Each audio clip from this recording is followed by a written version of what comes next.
اعوذ باللہ من الشیطان الرجیم بسم اللہ الرحمن الرحیم۔ آئیے قرآن پاک کو لفظی اور بامحاورہ ترجمہ کے ساتھ سیکھتے ہیں۔ سورہ لہب کا تعارف۔ مقام نزول۔ سورہ ابی لہب مکہ مکرمہ میں نازل ہوئی ہے۔ رکوع اور آیات کی تعداد۔ اس سورت میں 1 رکوع اور 5 آیتیں ہیں۔ لہب نام رکھنے کی وجہ۔ لہب کا معنی ہے آگ کا شعلہ۔ عبد المطلب کا ایک بیٹا عبد العزیٰ جو کہ بہت ہی گورا اور خوبصورت آدمی تھا، اس کی کنیت ابو لہب ہے، اور اس سورت کی پہلی آیت میں یہ لفظ ابی لہب موجود ہے۔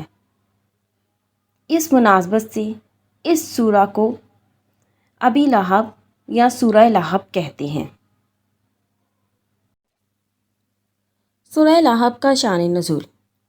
جب نبی کریم صلی اللہ علیہ وآلہ وسلم نے کوہ صفا پر عرب کے لوگوں کو دعوت دی تو ہر طرف سے لوگ آئے، اور حضور اقدس صلی اللہ علیہ وآلہ وسلم نے ان سے اپنے صدق اور امانت کی شہادتیں لینے کے بعد فرمایا،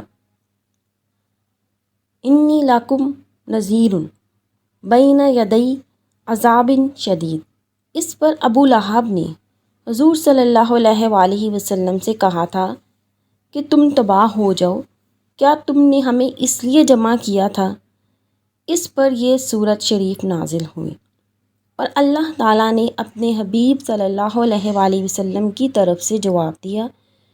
اس سورہ مبارکہ کے شان نزول سے ہمیں چند باتیں معلوم ہوتی ہیں۔ حضور صلی اللہ علیہ وآلہ وسلم اللہ تعالیٰ کے محبوب ترین بندے ہیں کہ آپ صلی اللہ علیہ وآلہ وسلم کے گستاخوں کو اللہ تعالیٰ نے خود جواب دیا، بلکہ یوں بھی کہہ سکتے ہیں کہ دشمنان خدا کو جواب دہی سنت رسول ہے، اور دشمنان رسول کو جواب دینا سنت الہیہ ہے۔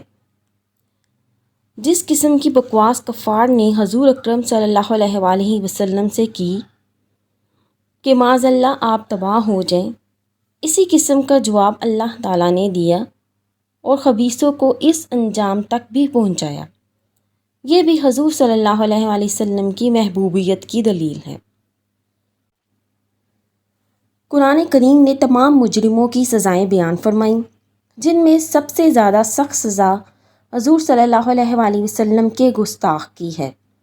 قرآن کریم نے اس کے متعلق کبھی فرمایا زینی یعنی بدکاری کی پیداوار، اور کبھی فرمایا ابترو یعنی خیر سے کٹا ہوا اور محروم، اور کبھی فرمایا تبت یدا تباہ ہو جائے، اور کبھی فرمایا لن یغفر اللہ لہم اللہ انہیں ہرگز نہ بخشے گا۔